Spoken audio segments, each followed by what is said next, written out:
Om Shri Sai Nathaya Namaha. Shri Sai Satcharitra, Chapter 11. Sai is Sagun Brahma, Dr. Pandit's worship, Haji Siddhik Phalke, control over the elements. Let us now in this chapter describe the manifested Sagun Brahma Sai as to how he was worshipped and how he controlled the elements. Sai is Sagun Brahma. There are two aspects of God or Brahma. First, the unmanifested Nirgun, and the second, manifested Sagun. The Nirgun is formless while Sagun is with form. Though both denote the same Brahma, some prefer to worship the former, some the later. As stated in the Gita, chapter 13, the worship of the later is easy and preferable. As man has got a form, body, senses, etc., it is natural and easy for him to worship the God with form.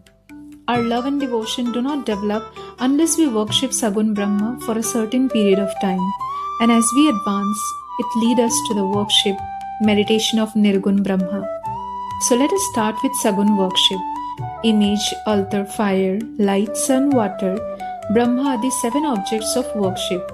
But Sadguru is better than all this. Let us on this occasion bring to our mind the form of Sai, who was non-attachment incarnate and who was a resting place for his devotees. Our faith is in his words is the asan, and our sankalpa, determination to accomplish the puja, is the abandonment of all our desires. Some say that Sai was a Bhagavad Bhakta, devotee of the Lord. Others say he was a Mahabhagavat, a great devotee. But to us, he is God incarnate. He was ever forgiving, never irritable, straight, soft, tolerant, and content beyond comparison. Though he looked embodied as having the form, he was really disembodied, emotionless, unattached, and internally free.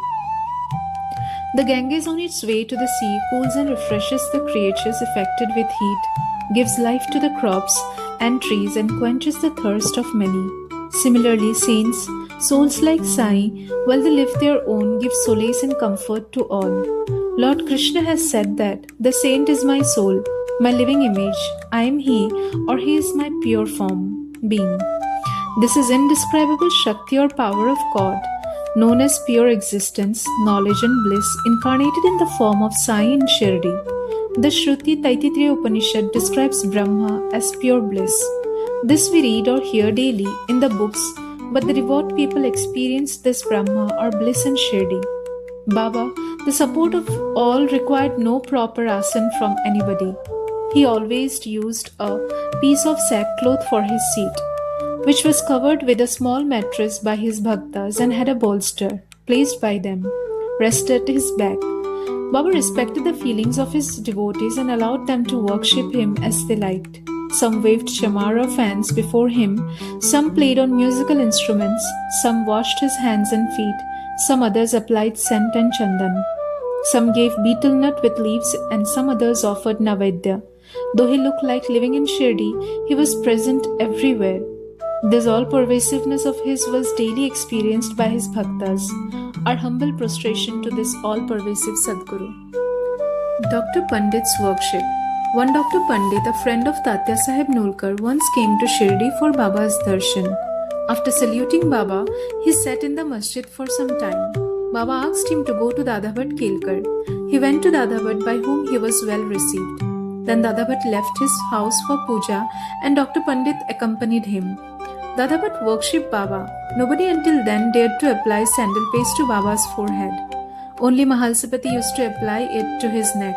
But this simple-hearted Dr. Pandit took Dadabhat's dish containing puja materials and taking sandal paste out of it, drew a tripur, that is 3 horizontal lines, on Baba's forehead. To the surprise of all, Baba kept silent, not uttering a single word. Then Dadabhat that evening asked Baba, "How is it that though you object to the sandal paste being applied by others to your forehead, you allowed Dr. Pandit to do so?" Baba replied that Dr. Pandit believed him to be the same as his Guru Raghunath Maharaj of Dhupeshwar, known as Kaka Puranik, and he applied the paste to his forehead as he was doing to his Guru.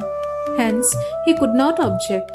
On inquiry, Dr. Pandit told Dadabhat that he took Baba as his Guru Kaka Puranik and realized him as the same, hence he marked the tripur on Baba's forehead as he did on his Guru's.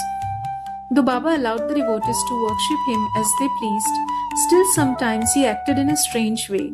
Sometimes he threw away the puja dish and was wrath incarnate. Then who could approach him? Sometimes he scolded the devotees, at times he looked softer than wax, a statue of peace and forgiveness. Though he seemed to shake with anger and his eyes were red rolled round, still he was internally an ocean of affection and motherly love. He would call out his devotees and say that he never knew when he was ever angry with them.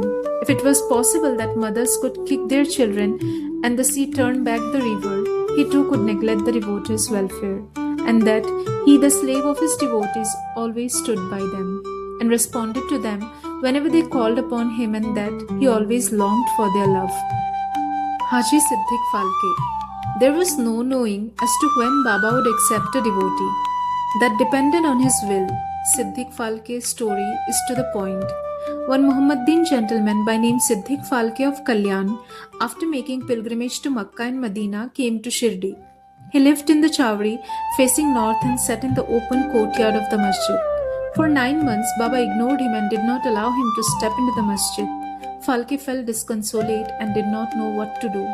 Somebody advised him not to be disappointed, but to try to approach Baba through Shama, Madhavrao Deshpande, a close and intimate devotee of Baba. He told him that as they approached the Lord Shiva through his servant the devotee Nandi, so should Baba be approached through Shama. Phalke liked the idea and implored Shama to intercede for him. Shama agreed and on a convenient occasion spoke to Baba about him thus: Baba, why don't you allow the old Haji to step into the masjid? Well, so many persons freely come and go after taking your darshan, why not bless him once? Baba replied, Shama, you are immature to understand things. If the Fakir Allah does not allow, what can I do? Without his grace, who will climb into the masjid? Well, go to him and ask him whether he will come to the narrow footpath near the Barvi well. Shama went and returned with an affirmative answer. Again Baba said to Shama, ask him whether he is willing to pay me the sum of rupees 40,000 in 4 installments. Shama went and returned with the answer that he was willing to pay even 40 lakhs.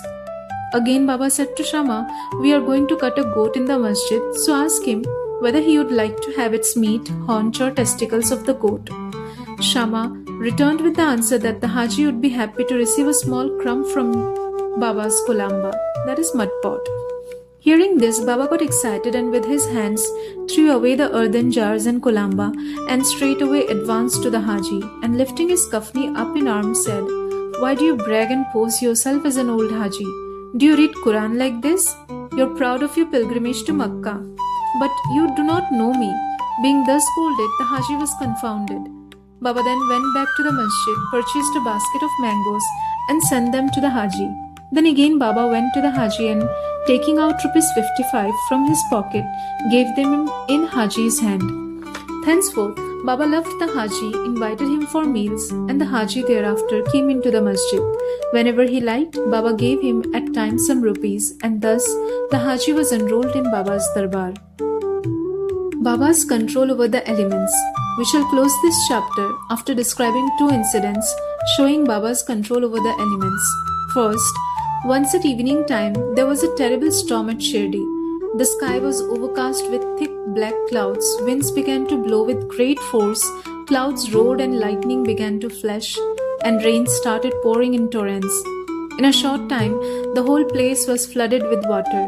All creatures, birds, beasts and man got terribly frightened, and they all flocked to the masjid for shelter. There are many local deities in Shirdi, but none of them came to their rescue. So they all prayed to Baba, their God, who was fond of their devotion, to intercede and quell the storm. Baba was much moved. He came out and standing at the edge of the masjid, addressed the storm in a loud and thunderous voice. Stop, stop your fury and be calm. In a few minutes, the rain subsided, the wind ceased to blow, and the storm came to a stop. Then the moon rose in the sky, and people went back home well pleased. Second, on another occasion, at noon the fire in the dhuni began to burn brightly. Its flames were seen to be reaching the rafters above. The people were sitting in the masjid did not know what to do. They dared not ask Baba to pour water or do anything to quench the flames. But Baba soon came to realize what was happening.